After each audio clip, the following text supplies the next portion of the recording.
this is Matt Harris with Verado, sponsored by Harris Webworks. Today we're here again with Lou Beamer. Lou Beamer's from Contractor Nation. Mm-hmm. And we've did a previous show where he explains Contractor Nation and the story, some background, very interesting.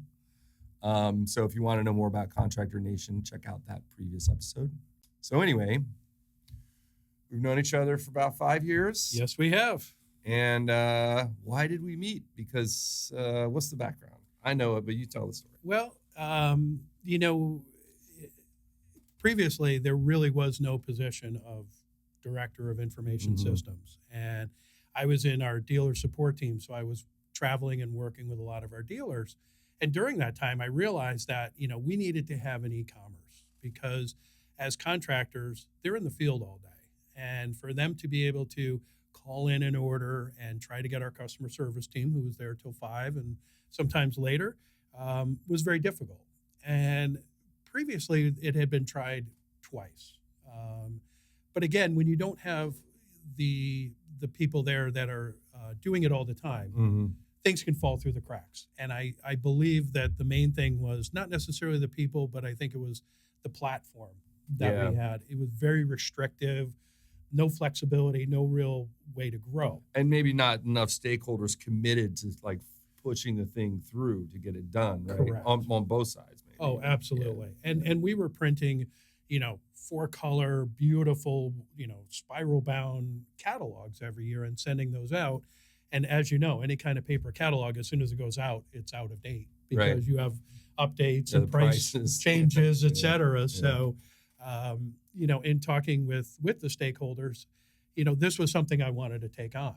And, we looked at what has been done before. And like I said, it was just very restrictive. And if you're going to do something, do it right and look to the future as opposed to just getting it done for now. So we contacted Harris Webworks. And good call. And well, I'm glad you feel that way, as we do. And I had a chance to sit down with Matt and really get the idea about, the platform of Magento. And at that point, it had just been bought out by Adobe. Yeah. And that to me just struck of, wow, we have a wide open field here. Right. We really can do a lot of great things with this. But the main thing we wanted to do was be able to kind of corral each one of our divisions so that they can easily order. That was step one. Right. And I really found that working, not just because you're here, Matt, but working with you and your team was very, very seamless because our business can be very complex. It can be very easy too. And I really never found anything that you guys couldn't handle or wouldn't be able to work through. And that's been beneficial down the road because you guys, I've leaned on you several times about different third parties, about different technologies that are out there. And from my standpoint, that's what I look at it as a partner. Yeah. It's not just, hey, here's your product. Thanks for coming. Yeah. We want somebody that's going to be there long term, that is vested in our business and really wants to see it grow. Yeah. And it really has. It's been tremendous. Yeah, I found so with Verado that the idea is collective thought, storytelling, and partnership. And the idea is that we can't all be really good at everything. And there's complexities that are starting to multiply. So businesses like Contractor Nation, I think, are going to need help. Absolutely. And that partnership is important. And we're not your only partner, right? There's multiple partners out there. And we have our own partners. But the important thing is the value of that partnership tends to increase over time because we learn your business. Right. And now we're kind of in there with you in the trenches. And so when you need support, we don't have to ask a million questions. Absolutely. Right. And that takes some time, but that also takes trust. Right. And it takes people playing well together on both sides, right, of the relationship. And I think that's been successful. I agree. Partnerships are really big with us, and we have vendors for our products, and we're always looking at what is the best product, what is the best thing for our dealers, and what is the best that we could do on an e-commerce Because like I said, having tried it twice with other people, again, we don't want to put a sour taste in our dealer's mouth. And we want them to see that we're looking out for their best interest. And, what we did and what we put together along with your team really did, because we got a lot of great responses. Yeah. We're finding that probably about 95% of our dealers are ordering. And it was more sick. The buy-in was higher than you thought it was. A lot higher. A lot higher. Yeah. Because, again, you have the early adopters, and there are dealers that they love to pick up the phone and talk with a customer service rep, which is fine. And there's nothing wrong with it. But, just seeing the numbers coming in each week and seeing it grow was great. Yeah. And it's a testament to, what you guys did. And then certainly the platform helped tremendously. Yeah. And it was complicated. I remember wow, we pulled this off. It did take a year. It did. But in all fairness, it took the other companies 3 years and they never got it off the ground. So I felt like, okay, that was a win. At least we got it off the ground. Right. But so going back to the beginning 5 years ago, Lou comes into my office and drops 6 catalogs on my desk. And he's like, put that on a website. And that's where we started basically, right? And then you had 2 different, now going back to Great Plains, right? You guys had 2 different databases. Right. So when the order, So talk about that a little bit. Yeah. Well, and because a lot of our dealers, they're in different divisions. So we could have a dealer that's in basement waterproofing, basement finishing, crawl spaces. He's also doing roofing and gutters. And so from that standpoint, yes, they would have to, in some respects, go between different e-commerce sites. But there's also a carryover, because some of the products that are in basement systems are sold to gutter shutter people, et cetera. Because again, it's easier for our dealers, and that's really one of the things we always look at. Having the catalogs there we would literally start in probably August, and hopefully have them done by February. Yeah. And then there was so much checking of every detail. Absolutely. And the data wasn't centralized. So it's like the price is wrong in the catalog. You've got to go back to the catalog and to fix it. Yeah. And it was all manual. So again, when you add humans into it, you're going to get errors. And again, but you're looking through, 120 pages, 4 different catalogs. It's going to happen. It makes me shudder to think that's where we were. Yeah. Because now it could be better, right? It's not perfect, but I mean, we're so much further away than we were 5 years ago. So much further away, and we're so far ahead of where I anticipated things would be. I knew it was going to be a game changer, but to see the people and see their reactions, and the first group that we really had on the store, I worked very closely with them, and I'm like, what are the things that you would want to see?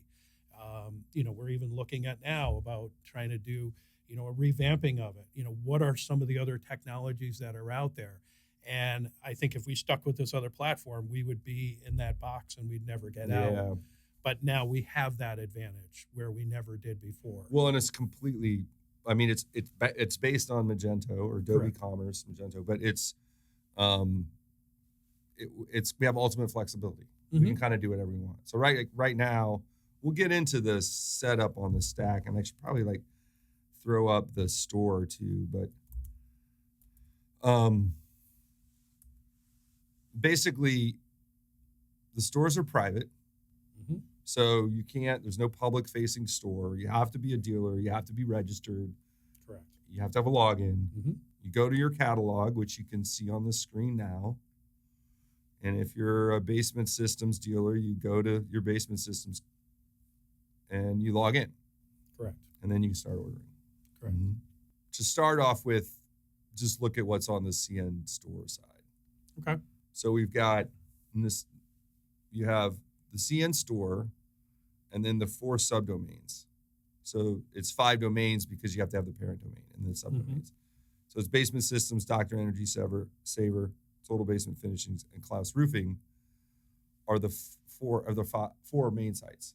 And then in each one of those, there's a catalog. Okay. So if you log into as an office space dealer, you should only see office space stuff that's part of that catalog. Correct. Right.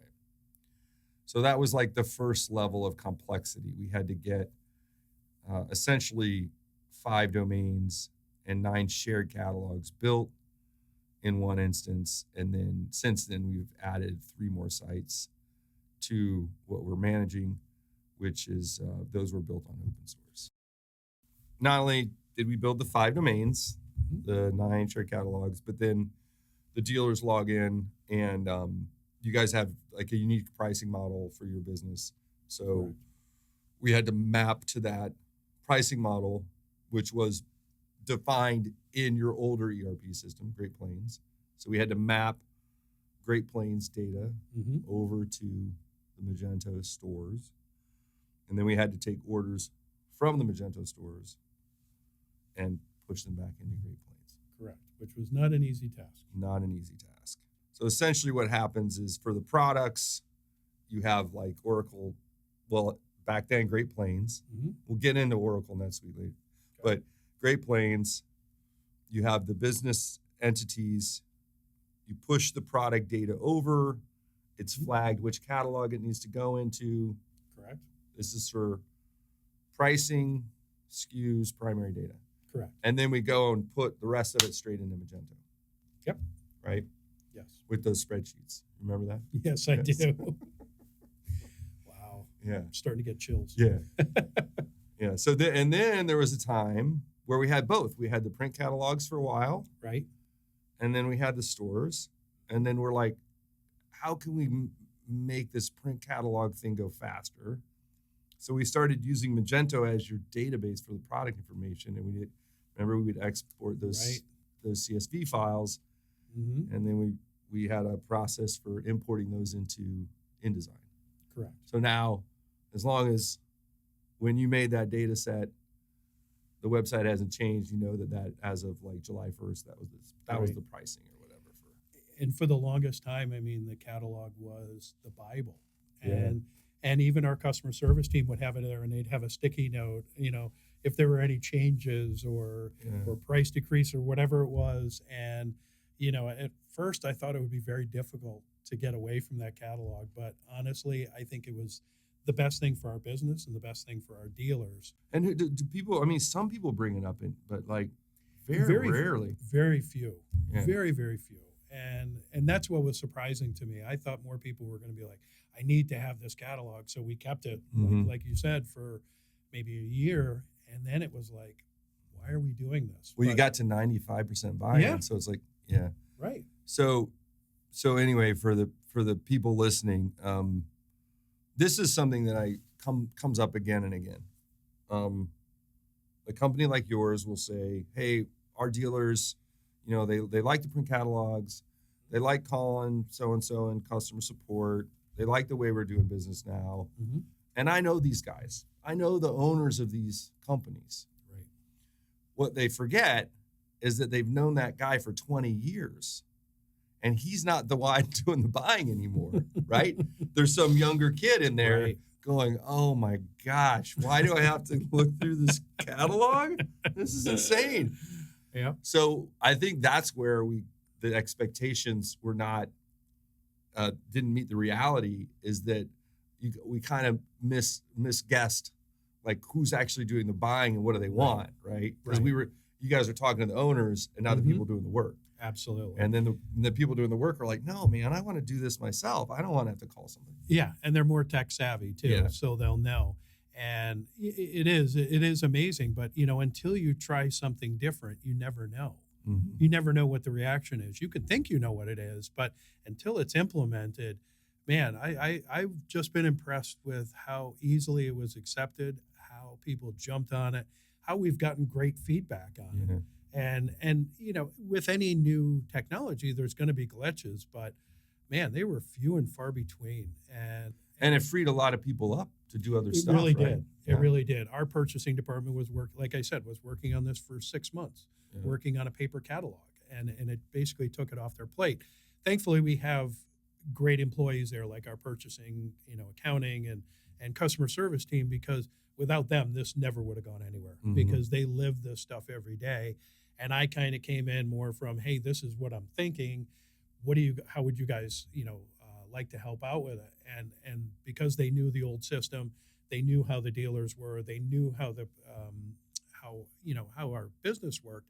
It just made it that much smoother. So Yeah. I give them all the credit. I'm just the one on the podcast, but if it wasn't for them, this would never have gone anywhere. Yeah, it took a lot of coordination of a lot of Correct. team members and input. Mm-hmm.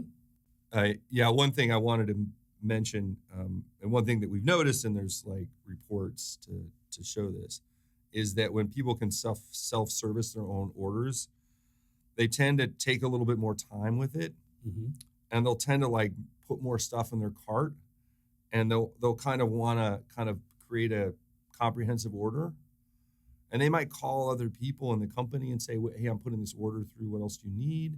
Right.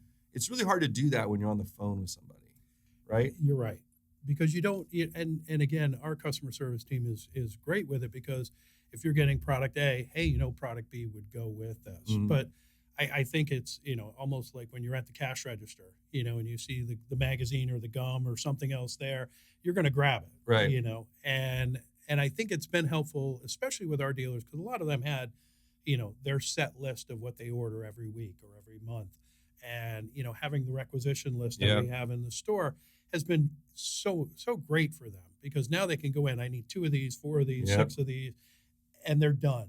And, one of the things that, Larry Janeski always talks to owners about is, work on your business, not in your business. And a lot of contractors, they feel like the more hours I work, the more it's going to be successful.